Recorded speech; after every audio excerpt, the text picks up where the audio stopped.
Let me be honest with you for a moment, and this might not be what everyone wants to hear, but it needs to be said. A lot of people feel disappointed in real estate, not because it doesn't work, but because they went into the wrong kind of investment without realizing it.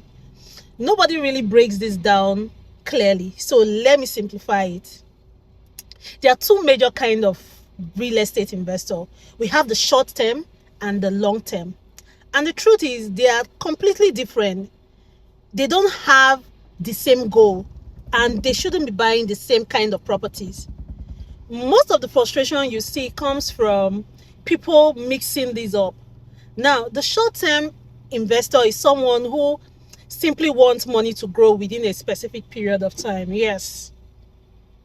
They are not focused on owning land forever or owning a house forever. They just want money. They just want returns. They want profit and the flexibility to move their money when they need to. A lot of persons have gotten properties here and there. They just want passive income. Maybe you have money sitting idle. Maybe you just got paid for a contract, or maybe you live abroad and you're looking for something better to use your money for instead of leaving it in a low interest account. Or maybe you just want to test the real estate space before committing fully. You know, people want to do it small. But then that's where structured option comes in. At AY Homes, for example, there's something called the buyback plan. You can invest from as low as 1 million naira up to 500 million naira. You hold for a period of 3, 6, 12, 18 months. Then the company buys it back from you at a profit. It's straightforward.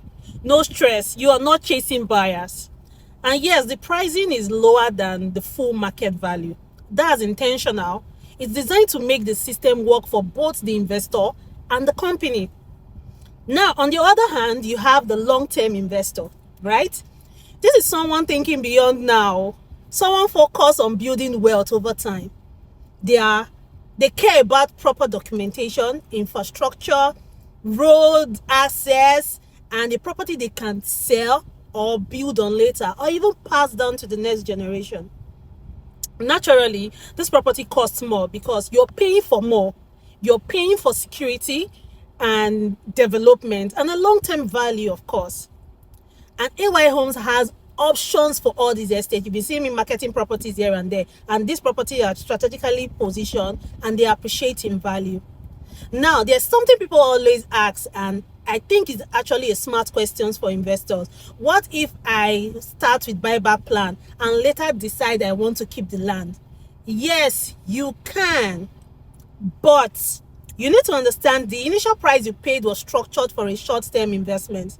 So if you're converting from a long-term asset or a short-term asset to a long-term asset, it will cover documentation, it will cover development, and a whole lot. It's simply aligning with the full value of the property. So before you put your money into any real estate investment, ask questions. Ask one simple question like, do I want quick returns and flexibility, or do I want long-term ownership and wealth building? If you want something short and low risk, the buyback plan is a great place to start. It allows you grow your money and decide the next step from a position of profits, okay? But if you're thinking of long-term, then it's about choosing the right property that will grow with time. Either ways, the goal is simple. You make the right decision from where you are. So I've basically explained everything about the long-term investor and the short-term investor, knowing what to do, how to go about it. And if you don't understand, this is the reason I'm here to help you. If you need that guidance, if you need to invest and you don't know the right place to start from, call me. I am the right person to tell you this is what you need to do.